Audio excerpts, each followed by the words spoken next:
to set in cement is this concrete evidence. It's a little fancy, but okay. Better, I mean, you say it like To set in cement is this concrete evidence. I am Dr Charith Nanayakkara from Sri Lanka. I'm a consultant neurosurgeon. And today, I'll be discussing about bone cement. And then vault reconstructions and how my experience when it comes to sealing CSF leaks. So these are my personal challenges and my experiences. So case number 1. So here we have a 30-year-old female who underwent decompressive craniectomy and EDH evacuation and also had autologous cranioplasty. So I thought I'd first go for a straightforward case. So yes, there was a bone in defect and because of the nippling that was done. And then rather than using the standard technique, we used bone cement to seal around the edge and also to seal the gap. I used once again bone cement. And then, so that seals the gap and gives a good contour. So cosmetically there is an advantage, and of course we go into the other cases and then we'll see whether there's an advantage. Is this concrete evidence or not? So the decision is yours. Right. And then there you go, we have a well contoured flap, no overriding, no movement, no sharp edges and no gaps. So then we have a 56-year-old male, right side and front temporoparatal decompressive craniectomy after a traffic accident. Autologous cranioplasty was done. However, sadly the patient developed osteomyelitis and flap removal because the patient constantly had this CSF leak. And of course then peak cranioplasty was done, polyether ketone. And then there's the CSF leak, and then BP shunt was inserted, and then it was closed. And then dural repair with local flap release was done, but still the CSF leak continued.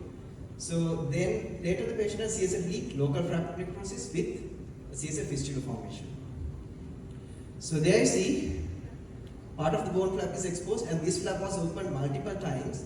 And then if you look at it, the blood supply to the flap is very precarious. Now, it's a trauma flap, so you can see there's a wound on the flap as well. So the blood supply is coming from that tiny area. So just imagine if we play around with that, and if you look at the color carefully, you can see that it's slightly darker also. There's a slight darkish, duskish tinge on that. So we have to be very careful now when we operate, what are we going to do. I thought I'll pick these cases because we have a lot of younger colleagues here as well. So the scalp blood supply. And then of course there was a previously released flap also. Can you see the mouse? Yes. So due to the multitude of surgeries done, it was difficult to close separately. And then there was a release done also, meaning now there's a release like that. So the blood supply is coming from anteriorly. And then if I play around here, if I maybe damage here, then this part can get necrosed also. So, and then if you look at the color also, you can see that it's slightly dusky. Right, so I went for a full exposure, and then you can see that there are these plates and screws. And then, similar to the previous case that I showed, I used bone cement to seal it off. Now there's CSF leak, mind you. And then multiple times we have tried dural repairs and then, grafts. So they have all failed. So I used this. However, you can see that this peak flap has holes in it. So then seal it off once again. And then the CSF fistula, of course, due to constant leakage, there was this is epithelialized. So I had to excise that. And there was so much of granulation tissue. This was basically plugging into the hole. So body was trying its best to seal this CSF leak and had to remove that. And then came, how can we close this? Now, I'm going to close that. Right, so once again, I went for a stage closure because, so similar to, so I used multiple sort of tension stitches. I didn't bite into the edge, mind you. I bit into the, open the flap and bit into the, a deeper section. So I will not basically create tension at the edge. And then, so this stage 2, you can see it's gradually getting closer. I kept the flap on so you can see that the hole is getting closer, and I have not touched the skin edge. So skin edge is tension free, it's just free on that. Well, it's force distribution is the key here. So we can't suspend, I believe you've seen this, right? So we can suspend a person with one hook, but if we develop multiple hooks, that creates this weight distribution, and then it will reduce the tension. So then that's stage 3, and then that's post-op day 1. The patient didn't have, I didn't put a drain, I didn't want to violate any of those vessels. So then, however, the patient after 14 days was CSF leak.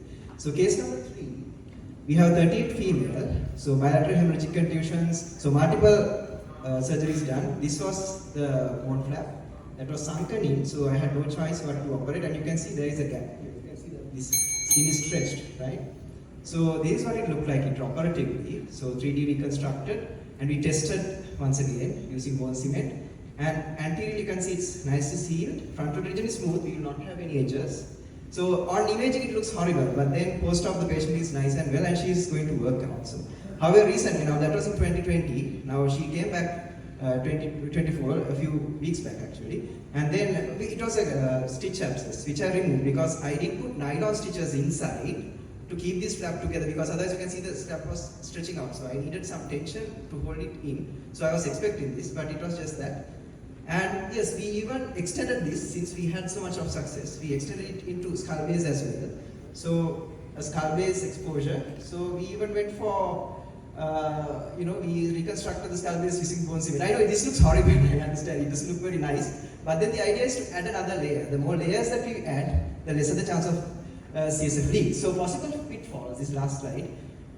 Reopening can be challenging because then we have bone cement, so it's like doing another craniotomy. And then, is there a high chance of infection, which was the question that I had. But in our experience, we have done about now 30 cases roughly. That was not the case. So thank you very much.